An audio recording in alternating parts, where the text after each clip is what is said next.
qui continue sa chute depuis l'élection du prochain président américain. Et on arrive tout proche des niveaux plus bas historiques, autour de 1,05, hein, qui sera le point de support ultime. Donc pour l'instant, tendance baissière, plutôt bénéfique pour les céréales, plutôt bénéfique aussi le cours du pétrole, hein, cours du pétrole qui végète depuis un an entre 42 et 53 $. Et si on juge que la dernière purge s'est arrêtée plus haut que moins bas que la précédente, ou plus haut comme on veut, eh bien on pourrait timidement commencer à tracer une petite tendance haussière dans ce canal bien plat.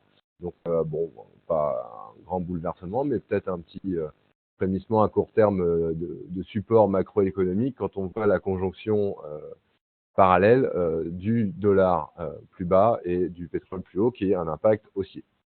Voilà.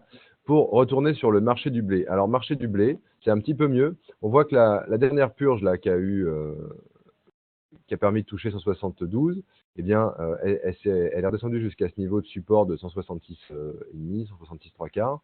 Et on s'est bien repris et on a été à nouveau vendredi soir, hein, c'était sur la dernière demi-heure de cotation, retouché 172. Donc ça montre déjà que cette résistance est extrêmement importante, mais surtout, ça montre que le cours est en train de prendre un peu de gaz. C'est toujours pareil, on a des plus bas de plus en plus hauts. Donc on peut commencer à commencer une petite tendance haussière qui fait qu'on va probablement jouer avec ce 172 et avoir dans les prochains jours, ça va être très important, si on se recasse la gueule et on attend encore 3 mois avant de faire quelque chose, ou si peut-être on prend une tendance, sachant que ce serait plutôt une tendance haussière. Bon, pour l'instant, c'est un petit peu tôt, mais ça semble se dessiner à court terme qu'il y aura un peu d'ambiance. Même chose en maïs, sauf que là, on est sur l'échéance mars, qu'on compare au blé mars, ils étaient à parité, maintenant il y a 3-4 euros d'écart en défaveur, hein. C'était pas du tout ce que je pensais, mais bon, j'ai pas toujours raison. Là, on commence à passer on a passé cette petite résistance ici, là, à 166 trois quarts à peu près, et on va essayer d'aller chercher le niveau de 172. Vous voyez que c'est à peu près les mêmes supports à résistance que le blé. Bah, pour l'instant, c'est très timide, mais on peut, là, c'est quand même assez bien aligné, commencer à tracer une petite tunnel tout petit. Donc voilà, c'est pas encore très haussier, mais on a l'impression qu'il y a un peu d'espoir quand même à court terme sur ces céréales. Oléagineux, colza. Alors là, bah, on est toujours dans le grand tunnel depuis de cet été, tunnel très haussier. On a été rechercher, si vous ne croyez pas à l'analyse technique, exactement ce niveau de 388.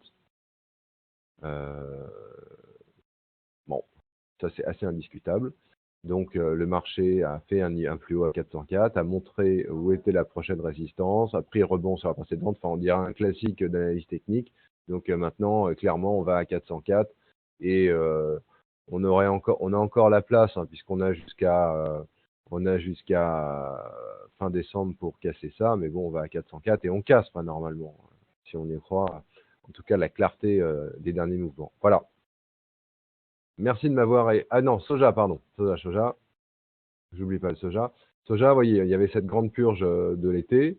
Et là aussi, le dernier mouvement de baisse n'a pas été jusqu'au support ultime. Donc ça commence à ressembler à un début de tendance haussière. Voilà, qui sera confirmé par le passage des 330 $ sur le Chicago décembre. Donc l'échéance arrivant, ce sera peut-être pas celui-là, mais la prochaine. Mais en tout cas, il semble qu'il commence à se passer quelque chose en taux de soja. Voilà. Merci de m'avoir écouté et bonne journée à tous.